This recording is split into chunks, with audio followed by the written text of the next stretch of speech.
नमस्कार प्यारे विद्यार्थियों, कौटिल्य क्लासेस में आपका हार्दिक स्वागत, आपका हार्दिक अभिनंदन है। आज हम एनटीपीसी वैकेंसी के बारे में कंप्लीट चर्चा करने वाले हैं और एनटीपीसी के बारे में जितने भी आपके सवाल आए हैं उन सभी सवालों के हम आंसर देंगे इस सेशन के अंतर्गत। इसके अलावा भी कोई सवाल रहेगा तो आप बाद में भी कमेंट कर सकते हैं।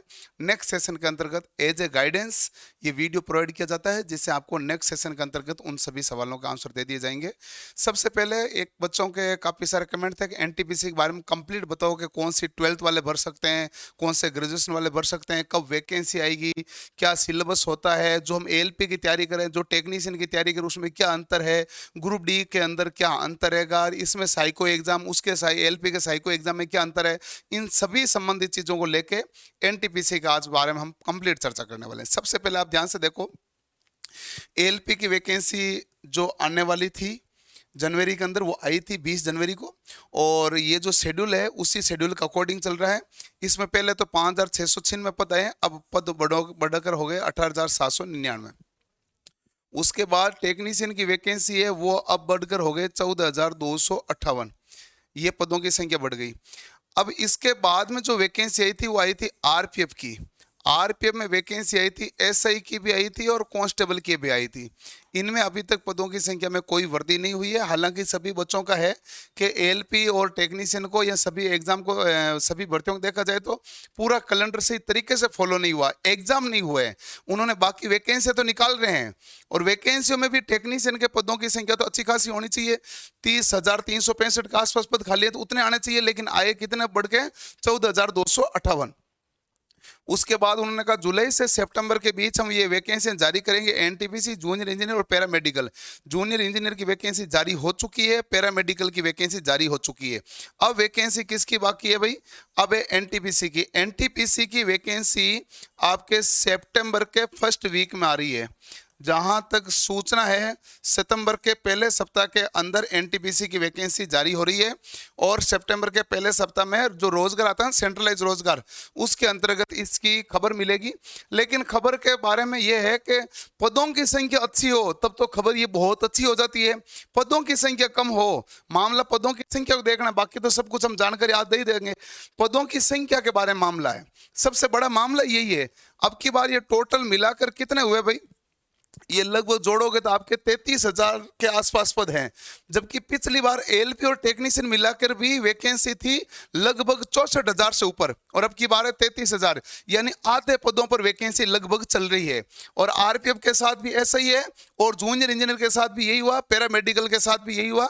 तो एनटीपीसी के साथ यही होना है कि जो पदों की संख्या पिछली बार आई है उनकी तुलना में आधे से ही पद आएंगे, आधे से थोड़े बहुत ज्यादा आ सकते हैं, लेकिन पदों की संख्या वही रहने वाली है।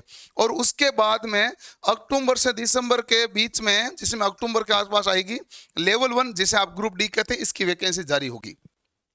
तो एनटीपीसी में दो नाम क्यों दिए गए हैं? एक तो लेवल 2 और 3, एक है लेवल 4, 5 और 6। लेवल 2 और 3 है जो अंडर ग्रेजुएट है, यानी कि 12th पास के लिए है। 4, 5, 6 है जो ग्रेजुएट है। इनकी वैकेंसी तो एक साथ ही जारी होती है, दोनों के अंदर अलग अलग कंडीशन है। उन सभी कंडीशनों के बारे में हम देखते हैं।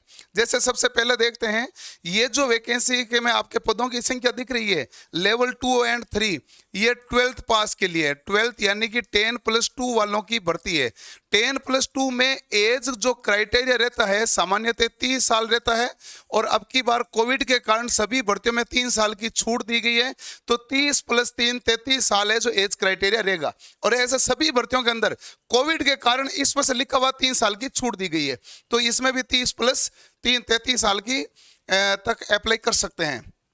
इसमें 5 तरह के पद होते हैं, जिनमें एक है जूनियर क्लर्क कम टाइपिस्ट, जिसका मेडिकल स्टैंडर्ड है C2, और अकाउंटेंट क्लर्क कम टाइपिस्ट, जिसका मेडिकल स्टैंडर्ड है C2, और जूनियर टाइम कीपर, इसका भी मेडिकल स्टैंडर्ड है C2, और ट्रेन क्लर्क, इसका मेडिकल स्टैंडर्ड है A3। ये सभी जो वैकेंसियां हैं वो लेवल 2 की है। इसी के साथ एक कॉमर्शियल कम टिकट कलर की होती है, जिसका लेवल होता है 3, और इसमें मेडिकल स्टैंडर्ड है B2। अब आप कहोगे sir A3, A2, B2, C1 ये मेडिकल स्टैंडर्ड क्या है? ये भी हम देखेंगे। अभी सभी वैकेंसी में आपके जितने भी एनटीपीसी से संबंधित जानकारी है वो कंप्लीट इसके अंतर्गत प्रोवाइड हो जाएगी, कोई कुछ पीछे नहीं रहेगा। उसके बाद में हम देखते हैं तो ये है ग्रेजुएट वैकेंसी। ये किसके लिए भाई? ग्रेजुएट के लिए। ग्रेजुएट में जो वैकेंसी में आता है लेवल आता है 4, 5 और 6 की वैकेंसी है, और इसमें एज जो क्राइटेरिया रहता है वो 33 साल रहता है। कितना रहता है भाई? 33 साल। और 3 साल कोविड के कारण छूट हो जाएगी, तो टोटल कितने साल हो जाएगी? 36 साल। उसमें 30 + 3 है, इसमें 33 + 3 है, तो इसमें 3 साल और एक्स्ट्रा है। 36 साल तक के जो कैंडिडेट है वो फॉर्म इसमें अप्लाई कर सकते हैं। अब इसमें ट्रैफिक असिस्टेंट है जो तो है लेवल 4 पर, और गुड्स गार्ड है लेवल 5 पर है। सीनियर कॉमर्शियल कम टिकट कलर है लेवल 5 है। सीनियर कलर कम टाइपिस्ट ये है लेवल 5, ये सीनियर कॉमर्शियल कम है। और जूनियर अकाउंटेंट असिस्टेंट कम टाइपिस्ट ये लेवल 5 पर है। सीनियर कीपर है लेवल 5 पर है। और कॉमर्शियल अप्रेंटिस है लेवल 6 पर है। और सबसे ज्यादा जिसका वेट हो रहा है स्टेशन मास्टर का है, ये लेवल 6 पर है। स्टेशन मास्टर में A2 चाहिए, और इनमें चाहिए आपके B2, और बाकी आपके A2, B2 और C2 अलग अलग आपके मेडिकल स्टैंडर्ड हैं। आप देखना कि आपके मेडिकल स्टैंडर्ड में A1, A2, B1, B2, C2 क्या है, इन सभी के बारे में हम अभी चर्चा करने वाले हैं। और आपके साथ में ये भी देखना है कि किसमें CBT 1 प्लस उसके बाद CBT 2, और उसके बाद किस में एग्जाम होगा साइको का, किस में होगा टाइपिस्ट का, किस में है जो दोनों कोई से नहीं है 1 और 2 के बाद में सीधा DV और मेडिकल है। ये भी ध्यान रखने योग्य बात है, क्योंकि कई बच्चे कहते हैं सर हमें टाइपिंग ठीक है तो टाइपिंग वाला कर लेंगे, कई कहेंगे टाइपिंग नहीं है लेकिन ग्रेजुएशन है तो स्टेशन मास्टर में हमें बढ़ना है, साइको एग्जाम पास कर लेंगे। और जो अंडर ग्रेजुएट है या मान लो साइको एग्जाम में दिक्कत है और बिना आपके टाइपिंग वाली मामला है, बिना साइको वाला मामला है, तो वो भी देखना पड़ेगा। इसलिए आप इस वीडियो को पूरा देखिएगा ताकि आपको सारी जानकारियां प्राप्त हो जाए कितने तरह के पद होते हैं। A2 A1 जो मेडिकल स्टैंडर्ड होता है ना, उसमें तो सब कुछ आपका परफेक्ट चाहिए होता है। 6/6 विदाउट ग्लास चाहिए होता है A1 में, लेकिन A1 तो यहाँ कहीं नहीं है क्योंकि इसमें NTPC में A1 नहीं है, A2 से शुरू है। तो 6/6 की जगह 6/9 चलेगा, लेकिन होना क्या चाहिए? Without glass, no fogging test. इसमें फॉगिंग टेस्ट नहीं है, जबकि ALP के अंदर फॉगिंग टेस्ट भी होता है। फॉगिंग यानी कोहरे के अंदर ट्रेन चलाओगे भाई क्या कुछ दिखता है, वो भी आपको देखना पड़ेगा। नियर विजन 0.6 है, विदाउट ग्लास है। कलर विजन टेस्ट होगा जिसमें होता है कि भाई वर्णांधता को किसी प्रकार का रोग नहीं है, हरा और लाल दिखने में दिक्कत तो नहीं है। बाइनोकुलर विजन टेस्ट होगा, नाइट विजन होगा, मायोपिक विजन होगा, ये सभी टेस्ट होगा। लेकिन जैसे आप A3 के आते हैं, इसमें विथ और विदाउट ग्लास है, लेकिन 2 नंबर के चश्मे तक एलो है, उससे ज्यादा चश्मा एलो नहीं है। 3, 3.5 वाले यहाँ पर एलो नहीं है। 2 नंबर के चाहे प्लस के हो चाहे माइनस के हो, 2 नंबर के चश्मा तक एलो है, चाहे उत्तर लेंस हो अवतल लेंस हो, यानी नजदीक का हो चाहे दूर का हो।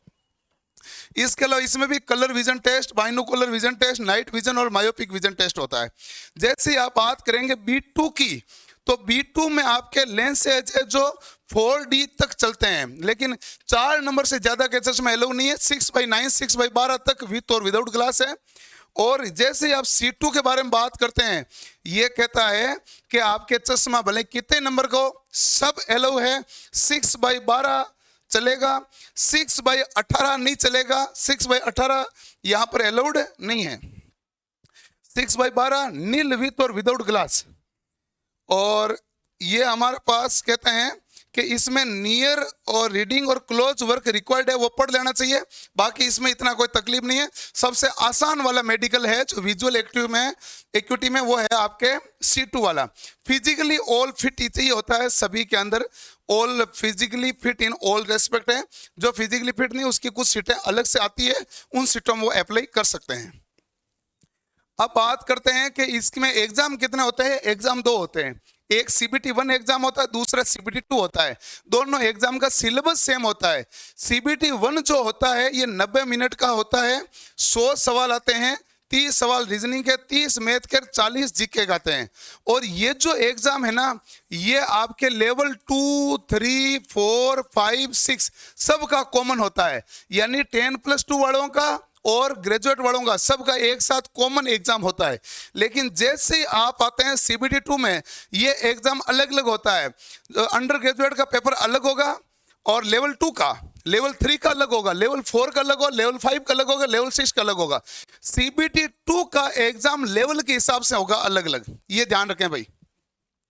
अब इसमें क्या है कि ये कह रहा है 90 मिनट इसमें देंगे, उसमें 100 सवाल थे, इसमें 120 सवाल कर दिए। मैथ के रीजनिंग के 30 की जगह 35, मैथ के 30 की जगह 35, जनरल अवेयरनेस में आपके 40 की जगह सवाल कर दिए 50। मैथ और रीजनिंग का सिलेबस तो फिर भी समझ में आ जाए। पूछा जाएगा सर जीके में क्या क्या पूछा जाता है, तो इसमें GK plus current affair plus science plus computer सारा सिलेबस के अंतर्गत होता है। अभी हम आगे देखेंगे कि आपके साइंस के कितने सवाल आते हैं, जीके के कितने आते हैं, करंट अफेयर के कितने आते हैं, इनकी भी आपको पूरी डिटेल इसमें लेनी चाहिए। सिलेबस क्या है, सिलेबस देखोगे तो जो आपके पूरे रेलवे के अंदर जो मैथ का सिलेबस एलपी के अंदर आता है, जो टेक्नीशियन के अंदर आता है, जो सिलेबस आपके ग्रुप टी में होता है, जो जूनियर इंजीनियर की सीबीटी 1 में होता है, वही एनटीपीसी का मैथ का सिलेबस है। कंप्लीट मैथमेटिक्स है, इसमें आपका अर्थमेटिक है, बेसिक है, और इसके अलावा आपके इसमें ज्योमेट्री हो, ट्रिग्नोमेट्री हो, स्टैटिक्स हो, तो ये आपके कंप्लीट जो मेंसुरेशन हो, यानी कि एडवांस और अर्थमेटिक दोनों आती है मैथ कंप्लीट रूप से। रीजनिंग सभी की कॉमन है, और कथन निष्कर्ष कथन कारण ये है ना, ये आपके सवाल आजकल थोड़े ज्यादा आने लगे हैं। डेटा सफिशिएंसी और puzzle data sufficiency, statement conclusion, statement course of action, decision making, maps और इंटरप्रिटेशन ऑफ ग्राफ्स, ये सिलेबस सवाल ज्यादा आने लगे। अब बात आती है जीके की। जैसे आप जीके पर चर्चा करते हो तो यहां पर आपको कंप्लीट जीके पूछा जाता है। अप टू 10th सीबीएसई के स्टैंडर्ड पर सवाल पूछे जाते हैं। इसमें आपके मैं 3 कैटेगरी में बांट देता हूं, एक जीके में बांट देता हूं, एक करंट अफेयर में बांट देता हूं, एक साइंस प्लस कंप्यूटर में बांट देता हूं। और सीबीटी 2 के अकॉर्डिंग बताऊं तो जीके के सवाल आते हैं 20, करंट अफेयर के सवाल आते हैं 10, और साइंस और कंप्यूटर को मिला के आते हैं लगभग 20, 15 से 20 के बीच होते हैं। ये जितने 20 से ये कम होंगे उतने ये 20 से ज्यादा होंगे। ये लगभग करंट अफेयर के सवाल होते हैं 10। जीके में जो 20 से 22 24 सवाल आएंगे, इनमें हिस्ट्री भी आती है, पॉलिटी भी आती है, ज्योग्राफी भी आती है, इकोनॉमिक्स भी आता है, स्टैटिक जीके भी आता है। यानी कंप्लीट रूप से पूरी जीके आता है, जो आप एसएससी के अंदर ही पढ़ते हैं, जो आप आरपीएफ के अंदर पढ़ते हैं। एलपी और टेक्नीशियन में इतनी जीके नहीं आती है। एलपी और टेक्नीशियन में क्या आता है, उसमें केवल जीके की जगह करंट अफेयर आता है, लेकिन यहां पर कंप्लीट सेक्शन आता है, कंप्लीट शुद्ध रूप से पूरा कंप्लीट सेक्शन आता है। क्लियर। अब आता है अगला मामला, कंप्यूटर बेस्ड एप्टीट्यूड टेस्ट किसके लिए होता है, क्या होता है। तो इसको देखने से पहले आपको ये एक पेज है जो पूरा देखना चाहिए कि आपके इसमें एग्जाम है जो 1 से लेके 5 तक तो है 12th वालों के लिए, और 6 से लेके 13 तक है जो है ग्रेजुएट के लिए। इनके लिए सीबीटी 1 सभी के लिए क्या है, कॉमन, और सीबीटी 2 है level 2, level 3, level 4, level 5, level 6, level के हिसाब से होता है। जिसमें जूनियर कलर कम टाइपिस्ट में टाइपिंग टेस्ट होगा, अकाउंटिंग वाले में टाइपिंग टेस्ट होगा, और इसमें टाइम कीपर में भी टाइपिंग टेस्ट होगा। लेकिन ट्रेन क्लर्क और कॉमर्शियल कम टिकट क्लर्क, इनमें इनके कोई एग्जाम नहीं है। यहां पर उसको स्किल टेस्ट किसी भी प्रकार का नहीं देना है। जैसे आप ट्रैफिक असिस्टेंट ग्रेजुएट में होगे और स्टेशन मास्टर होगे, इन दोनों पोस्टों को ध्यान से देख लो। यहां पर होगा साइको एग्जाम, और साइको एग्जाम के नंबर मेरिट में जुड़ते हैं। जब साइको एग्जाम होता है ना, तो सीबीटी 2 के तो जो नंबर होते हैं वो 70% काम आते हैं, 70% जुड़ते हैं, और इस साइको एग्जाम को कहते हैं सीबीएटी, ये आपके 30% जुड़ते हैं। इन एग्जाम के लिए 8 गुना बच्चों को पास किया जाता है। जितने पद होते हैं उनके 8 गुना बच्चे हैं साइको एग्जाम देने आते हैं, और 8 गुना बच्चे ही टाइपिंग देने आते हैं। लेकिन जो टाइपिंग का टेस्ट है वो कौन से नेचर का होता है, क्वालिफाई का, यानी कि केवल पास होना है। इसके नंबर आपके मेरिट में कहीं भी नहीं जुड़ते हैं। और यहां पर जो इनके टाइपिंग वाले हैं जितने भी स्टूडेंट, इनके सीबीटी 2 के हिसाब से कंप्लीट मेरिट बनती है। किसके हिसाब से बनती है भाई, सीबीटी 2 के हिसाब से कंप्लीट मेरिट का निर्माण होता है। अब बात करते हैं साइको एग्जाम की। साइको एग्जाम आपने देख लिया, आपके 2 एग्जाम में चाहिए, एक तो स्टेशन मास्टर में चाहिए और एक ट्रैफिक असिस्टेंट में चाहिए। और दोनों में ही यदि आप साइको एग्जाम देते हैं 8 गुना बच्चों को बुलाया जाएगा, 5 बैटरी टेस्ट होगा, प्रत्येक बैटरी टेस्ट में पास होना पड़ेगा और टी स्कोर सब में मिनिमम 42 लाना पड़ेगा। ये स्कोर नहीं है, टी स्कोर है। टी स्कोर में फर्क होता है।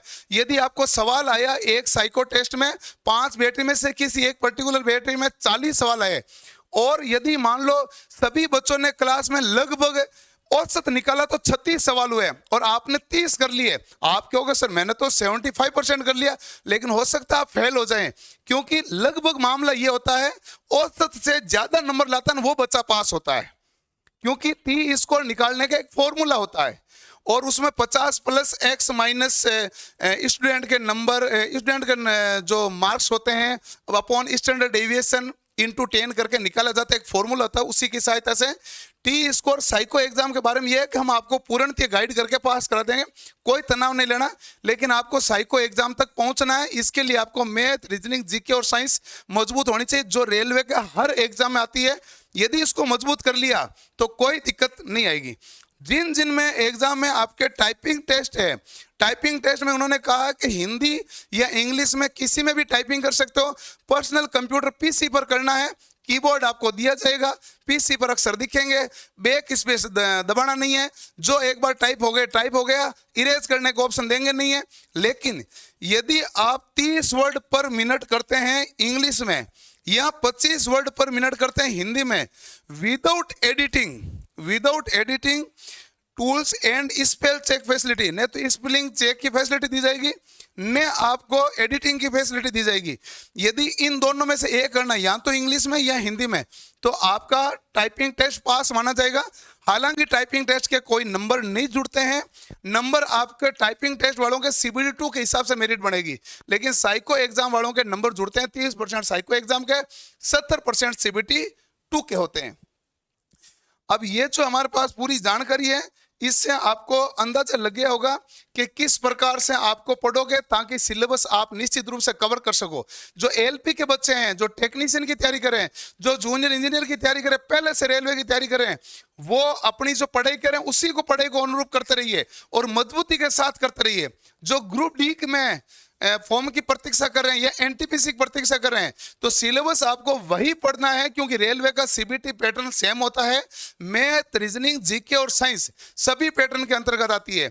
यदि आपने इस मैथ, रीजनिंग, जीके, साइंस को ढंग से पढ़ लिया तो आपको कहीं पर भी कोई दिक्कत लेने की आवश्यकता नहीं है।